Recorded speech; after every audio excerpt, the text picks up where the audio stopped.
The following is a presentation of the Eagles Sports Network.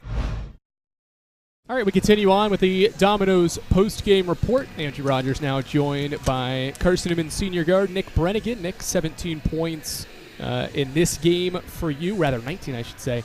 You grabbed a career-high 8 rebounds in this game to help in the rebounding attack, but you fall for the first time this year at home. See a 6-game winning streak come to an end. How did you see things play out in your eyes? You had to battle back from an early deficit. You trailed by as many as 15, got it to single digits, took a second-half lead, but ultimately it was a good stretch from Catawba at the end. Yeah.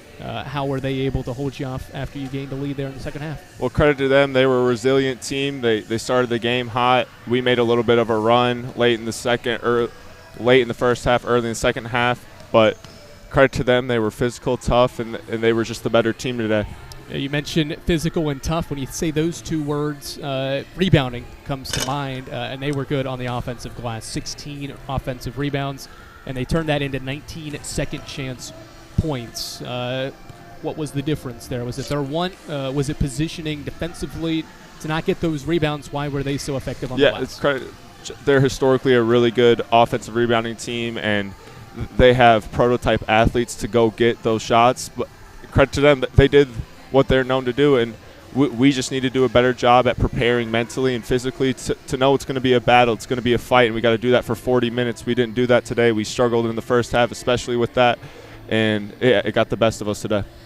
Turnovers then are the second area that stands out. 28 points for Catawba off of your 18 turnovers as a team.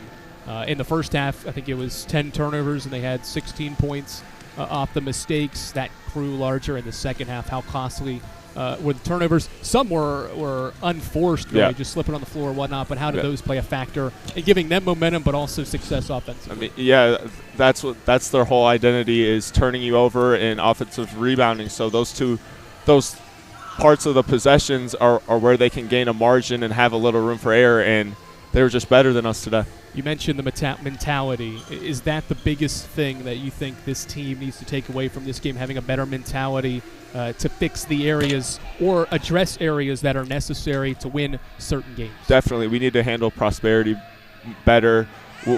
Our preparation was off. CB gave us a great scout, and to be honest, we just didn't follow through with it. We weren't as locked in as we needed to be, and it got the best of us, but we need to move on, focus on our processes, and get ready for Tuesday. The second loss of the year. You bounced back well against Fort Lewis, beat them by 19 in Florida at the start of this month. What will it take to bounce back Tuesday afternoon against Emory and Henry, a team that'll be hungry as well? They won today too. Well, it starts tonight, looking over our mistakes, learning from them, and then applying them for these next 2 days, tomorrow and Monday, and then taken to the court Tuesday. So just follow through from coaches giving us a game plan, us as players following through with that, and then applying it to the court. All right, Nick, appreciate the time. We'll talk to you Tuesday. Thank you. That is senior guard Nick Brenegan after Carson-Newman drops its first home game of the year and first league game by a final score of 86 to 76.